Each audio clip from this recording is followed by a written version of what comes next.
गोड्डा में अडानी पावर के खिलाफ जमीन रैयतों का आक्रोश चरम पर पहुंच गया है। रैयतों का आरोप है कि जमीन अधिग्रहण के बदले स्थायी नौकरी का वादा करने वाली अडानी कंपनी ने न केवल वादा खिलाफी की बल्कि उन्हें आउटसोर्सिंग कंपनी इनोव में ठेका नौकरी दी। अब हाल ही में इनोव से करीब 178 रैयत कर्मचारियों को अचानक निकालकर चौथी आउटसोर्सिंग कंपनी में शिफ्ट करने की तैयारी ने आग में घी डालने का काम किया।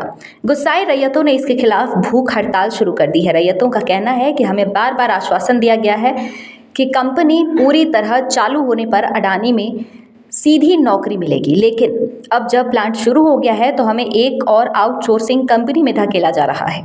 विरोध करने पर कंपनी ने इनके खिलाफ मुकदमा भी दर्ज करा दिया है, जिससे रैयतों में डर और नाराजगी और बढ़ गई है कि भाई अडानी दुनिया में अगर 10 शक्तिशाली कोई कॉर्पोरेट घराना तो उसमें से एक है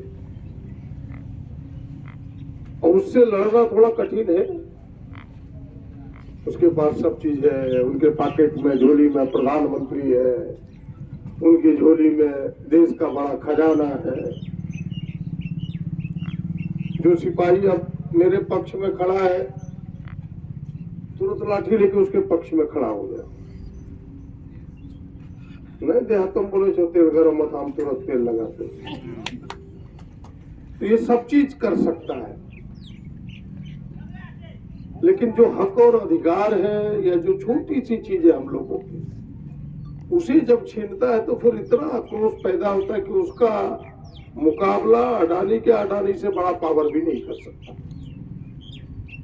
और इसलिए जब मैं कल इनकी बात सुना, इन्होंने लिखित मुझे आवेदन दिया। सबको पता है कि भाई हम इन चीजों के खिलाफ रहते हैं, लोगों को न्याय मिले, हम न्याय के समर्थक हैं। ठीक है, लोग कंपनी बैठ गई, कंपनी ने जो वादे किए थे उन वादों को पूरा नहीं किया, उसके लिए अलग फोरम में आपने देखा होगा कि अभी विधानसभा में भी हमने इस विषय को उठाया। उसकी लड़ाई हम इसके दरवाजे पर नहीं लड़ना चाहते, उसकी लड़ाई अलग है। सरकार ने चीफ सेक्रेटरी की अध्यक्षता में कमेटी भी बनाई है जिसकी जांच भी होगी। लेकिन जब मैंने आप सबकी तकलीफ को देखा तो हमें लगा कि एक बार फिर से अडानी के दरवाजे पर हमें जाना होगा, और इसलिए आपके बीच आया हूं। जिस समय मैं उस एग्रीमेंट को देख रहा था, फिर से एक बार दोहरा के मैं आज पढ़ा, हमें लगा कहीं मेरे पढ़ने में भूल चूक तो नहीं हुआ। तो ये बातें स्पष्ट है उसमें, खास करके रैयतों के लिए,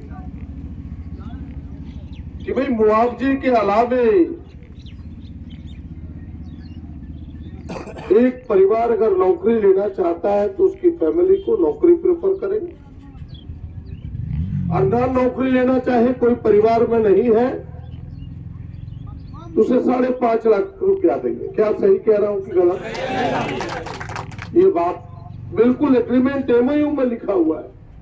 और जब कंपनी कह रही है कि नौकरी देंगे तो कंपनी में नौकरी देंगे। हमें कंपनी में अडानी कंपनी, हम लोग दूसरे को नहीं जानते थे पहले। कंपनी मीन्स अडानी कंपनी, दूसरा नहीं। कंपनी मीन्स ये नहीं कि मोतिया में कोई ट्रक एसोसिएशन है उसमें नौकरी दे देंगे। नौकरी तो कहीं भी हो सकता है, हमें कंपनी में नौकरी चाहिए था। लेकिन उस समय भी मैंने पहले ही कहा कितनी शक्तिशाली है, इतना मजबूत लोग है कि दबाव बनाता है, हम छोटे लोग हैं, हम झुक जाते हैं। उस समय भी लोगों ने कहा, हमने बात उठाई, शासन प्रशासन उसके तरफ खड़ा हो जाता है, हम सब मजबूर हो जाते हैं, लाचार व्यक्ति। हम सबों ने मान करके इसकी ही बात मानते हुए बोला कि नहीं, अडानी का ही पार्ट है। कौन कंपनी तक? इनोव, जो आउटसोर्सिंग, बोला इनोव अडानी का ही पार्ट है, जबकि पता था कि उसका कोई पार्ट नहीं, वो आउटसोर्सिंग कंपनी है, बिल्कुल स्वतंत्र एजेंसी है। और आप सबको सुन के आश्चर्य होगा कि उस कंपनी ने अभी कितने के पैसे की कटमनी किया है, तब उसे हटाया है।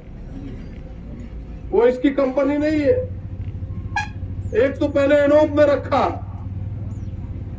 और फिर इनोव से एकाएक बिना मेरे कंसेंट का हटा देना, रातों रात। यह तो मनमानी है। लगता है कि अब ये कॉर्पोरेट घराना नहीं, एक फिर से जमींदार की तरह अपने आप को ट्रीट करता है हम लोगों के साथ। शोषण है ये, इसके विरुद्ध तो लोग आवाज बुलंद करेगा ही और करना ही चाहिए। और उल्टे केस कर देना, और मैं तो सुनते रहता हूं यहाँ की कहानी कि जो लोग इनके बाहर के लोग हैं, जो इनकी कंपनी में काम करने वाले लोग हैं, वो अलग दर्जे का है, और हमारे लोग जो स्थानीय लोग हैं, जो रैयत लोग हैं, जो स्थानीय नौजवान है, वो अलग दर्जे का, दोयम दर्जे का है। उनके पीने की पानी व्यवस्था अलग, उनके वेतन अलग, उनके बैठने का जगह नहीं, खड़े खड़े काम करो, कोई सुविधा नहीं। ये कैसे हो सकता है?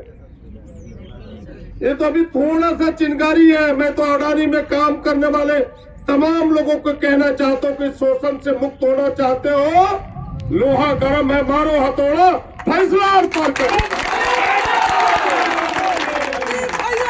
इससे मेरे इशारों को समझो, वरना ये जमींदार है, लात का देवता बात से नहीं मानता। ऐसे लोग हैं ये लोग। बताइए क्या तमाशा है। हम तो एक बच्चे से पूछते हैं कि कितना देर काम करे थे, कि जब 11 घंटा तक कहो कौन ने करना चाहिए। हमने 11 घंटा कहो कौन ने, मतलब 12 घंटा। अब वेतन कितना? 11,000, 12,000, बताइए। 9,500, 8,000, 8,000 बोला ये। और उसका देखिए जो कुर्सी तोड़ रहा है आकर के गुजरात से, उड़ीसा से, बंगाल से, और उसका लाखों लाख रुपया है। जमीन मेरा, धुआं खाएगा मोतिया का लोग, धुआं खाएगा पटवा का लोग, धुआं खाएगा माली गंगा का लोग, सोंडिया का लोग, डुमरिया का लोग। इस क्षेत्र के तमाम लोग, गरीब गुरबा अमीर जो भी है, तमाम लोग धुआं खाएगा। सारी चीज हम सब सहन करेंगे, लेकिन बड़ी बड़ी नौकरी हमारे बच्चे को नहीं मिलेगा। देश विदेश की खबर, राज्य की खबर और आपके आसपास की खबर, सब पर होगी हमारी नजर। अपने आसपास की खबरों से आप नहीं रहेंगे अनजान। हम लेकर आ रहे हैं खबरों की रेलगाड़ी, तो हो जाएं तैयार और सब्सक्राइब कर लें हमारे चैनल आइडियल एक्सप्रेस को। हर खबर से रहें अपडेट, और हाँ, नोटिफिकेशन की घंटी को दबाना ना भूलें।